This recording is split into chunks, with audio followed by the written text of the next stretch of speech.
오늘 본문은 돈의 다른 이름 들어보셨죠? 만몬이라고 합니다. 만몬과 타락, 그리고 향락과 우상과 어제도 살펴봤지만 미신, 주술 이런 것에 사로잡혀 있던 도시 이 에베소에서 바울이 오직 주의 말씀에 힘입어 주님의 증인으로 일관하였고 그 바울을 통해 에베소 사람들이 상상치도 못할 생명의 역사를 경험하는 그야말로 놀라운 일들이 일어나게 됩니다.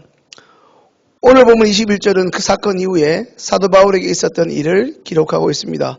오늘 본문 지금 에베소 지역에서 복음을 전하며 머물고 있는 사도 바울이 앞으로 자신의 계획이나 거처에 대해 밝히고 있는 장면이 등장합니다. 오늘 본문 21절 한번 읽겠습니다.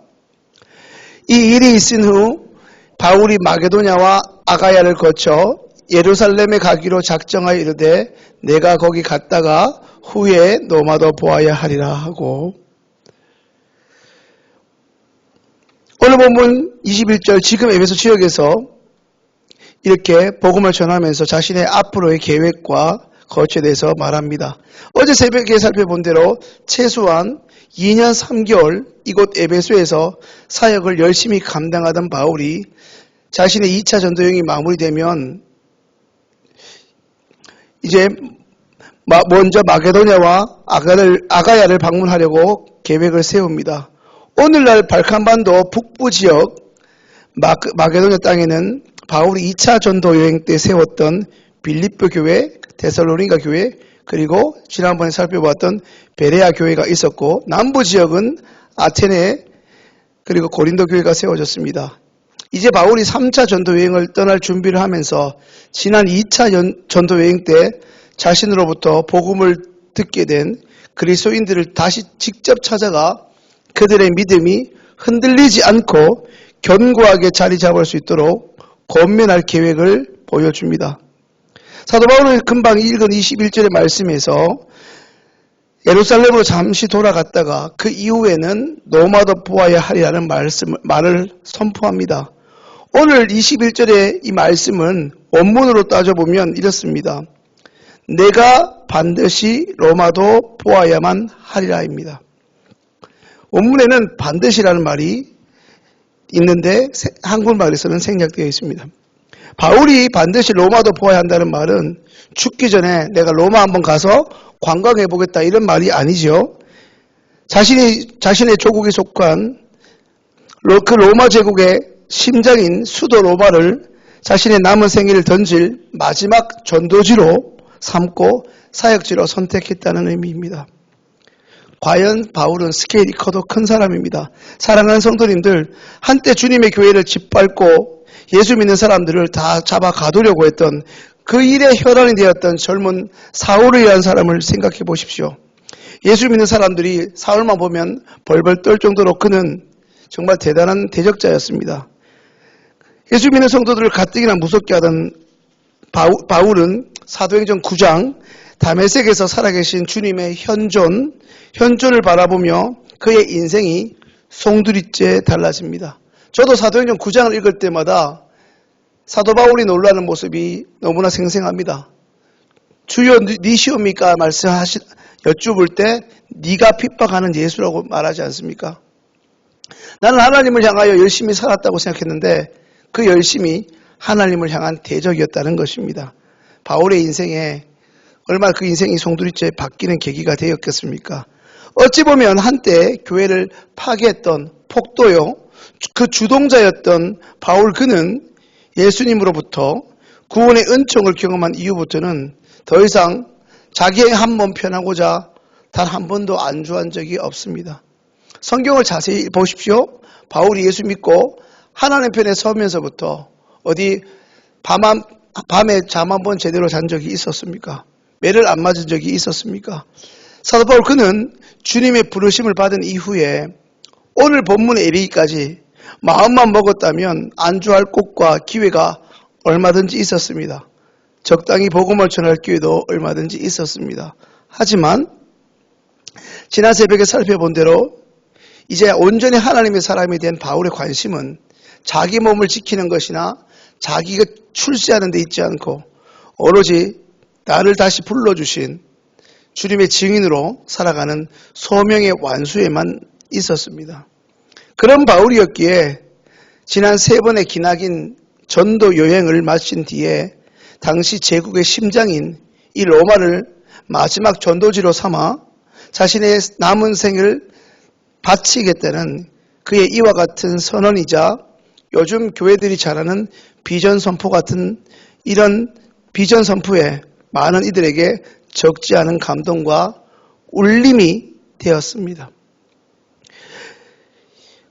이런 바울의 비전 선포가 우리에게도 오늘 말씀을 대하고 있는 우리에게도 도전을 주는 이유는 바울의 일생을 우리가 매일 살펴보고 있는 이 사도행전이라는 본문, 사도행전이라는 성경을 중심으로 재구성해 봤을 때 하나님이 바울을 부르심은 죽으라고 일컫는 AD 30년이 지난 시간이었고 오늘 본문에 바울이 로마에 가겠다는 일종의 자신의 비전을 많은 사람들 앞에서 선포하고 있는 것은 주후 54년에서 55년의 일이었다는 사실입니다. 그러니 대략 산수를 해봐도 24년 혹은 25년의 시간의 공백이 있습니다. 다시 말해 바울은 주님의 부르심을 받은 이후에 무려 20여 년이 지난 이후에 계속 마음에 간직하고 있던 그 비전을 사람들 앞에서 선포합니다. 성도 여러분, 이게 무슨 의미가 있냐 하면 바울이 다메섹에서 예수님을 만날 시점을 그의 청년기 20대로 감안해 볼 때 지금 오늘 우리가 본문을 대했던 바울의 연령은 50대에서 40대 후반입니다. 늘 본문에 나온 대로 바울의 선교 비전을 선포하고 확인하게 된 셈입니다. 다시 말하면 바울이 오늘 성도님께서 말씀을 통해 살펴보고 계신 것처럼 이제 그의 비전 선포는 이제는 혈기왕성한 청년의 시기가 아니라 노년이 되어서 일이라는 것입니다. 돌아보면 저는 할아버지 손에 자랐는데 외가에서 자랐는데 저희 외할아버지가 50살 때쯤에서는 그때는 환갑도 있었고 칠순이 되게 큰 나이셨던 것 같은데 요즘은 칠순이면 7학년이면 그냥 젊은이시잖아요. 근데 2000년 전에 50대면 또 지금의 50대랑은 사뭇 다른 연령입니다. 다시 말하면 바울의 이 비전 선포는 하나님을 향한 비전 선포는 청년의 시기가 아니라 노년이 되어서 있었던 일이라는 것입니다. 성도님들, 오늘 본문에 나타난 바울의 이와 같은 행동이 우리에게 주는 도전이나 교훈은 다음과 같습니다. 오늘 한글 성경에는 누락되어 있지만 그리스 원문에 기록으로 남아있는 것을 보면 주님의 영이신 성령님 안에서 바울의 이와 같은 선포가 이루어졌다는 것입니다.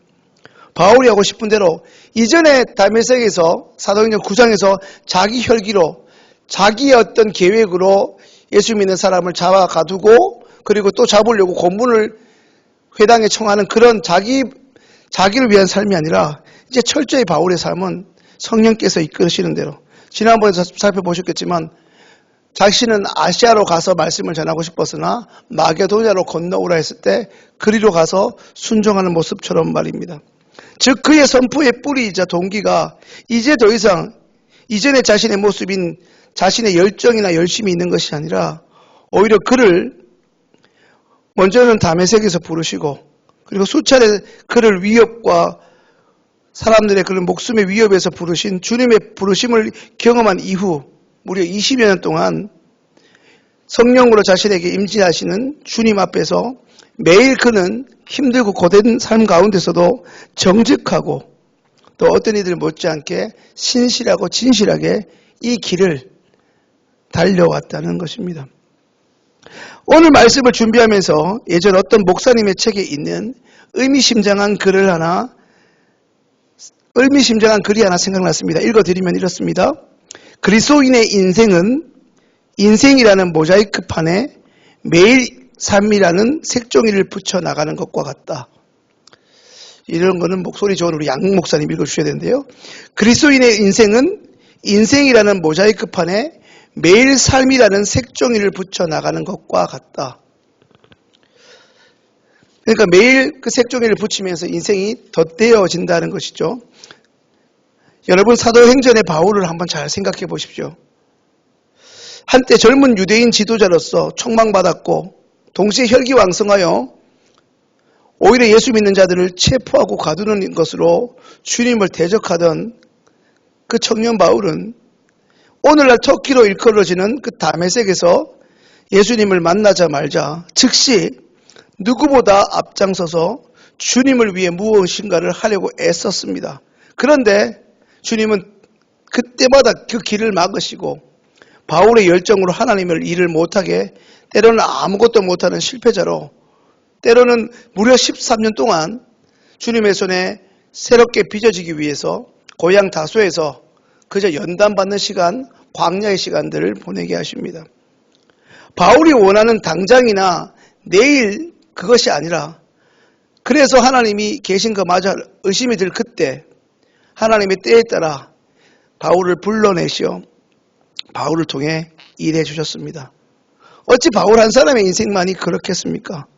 예수님에 의해서 이전과 전혀 상상도 할 수 없는 새로운 삶을 살아가는, 새로운 삶을 살도록 극적으로 하나님을 만난 이 바울이 이제 로마의 복음을 전하는 오랜 꿈이자 비전은 언제부터인가 그의 예상이나 계획대로 진행되지 않았습니다. 더군다나 오늘 우리 함께 살펴본 오늘 본문에서 바울은 마게도냐와 아가야를 거쳐 예루살렘을 방문한 이후에 반드시 로마로 가야만 할 것이다라고 선포합니다. 하지만 바울의 예상과 바램과 그 기대와는 달리 주님의 방법은 질적으로 차이가 컸습니다. 하지만 바울이 대사도인 것은 그는 자신에게 이 복음 전하는 전도의 비전을 주신 분이 주님이 맞다고 생각한 순간 자신이 원하는 시간에 그것이 이루어지지 않더라도, 자신이 원하는 시간에 열매가 맺히지 않더라도, 심지어 자신의 방법이 이루어지지 않더라도 결코 낙심하지 않았습니다. 늘 그랬던 것처럼 자신을 철저히 주님께 맡기는 동시에 좀 전에 말씀드린 것처럼 그의 인생의 모자이크판에 그저 매일매일 주어진 전도와 선교의 삶을, 그 색종이를, 자신의 삶의 색종이를 최선을 다하여 정직하고 신실하고 성실하게 한 장 한 장 덧대어 갔던 것입니다. 그 결과 로마 전도와 관련한 바울의 예상과 계획은 빗나갔을지 모르나 오히려 그 바울을 통해 이제 로마 제국마저도 새롭게 하시려는 우리 주님의 꿈이자 계획은 놀랍고도 오묘하게 성취되었습니다.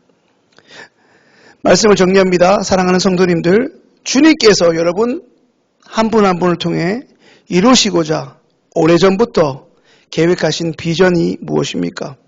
그 일을 이루시고자 여러분의 인생 모자이크 판에 하나님께서 매일 삶의 색종이를, 하나님께 매일 삶의 색종이를 최선을 다하여 정직하고 신실하게 붙여가고 계십니까? 주님이 우리를 통해 하시고자 하는 그 일, 주님의 비전을 위해서 오늘도 사도 바울처럼 멋지게 우리의 삶의 자리에서 복음의 사역을 위해서, 주님의 영광을 위해서 멋지게 달려나가시는 시흥의 모든 성도님들이 되실 수 있기를 주님의 이름으로 축원합니다. 이제 오늘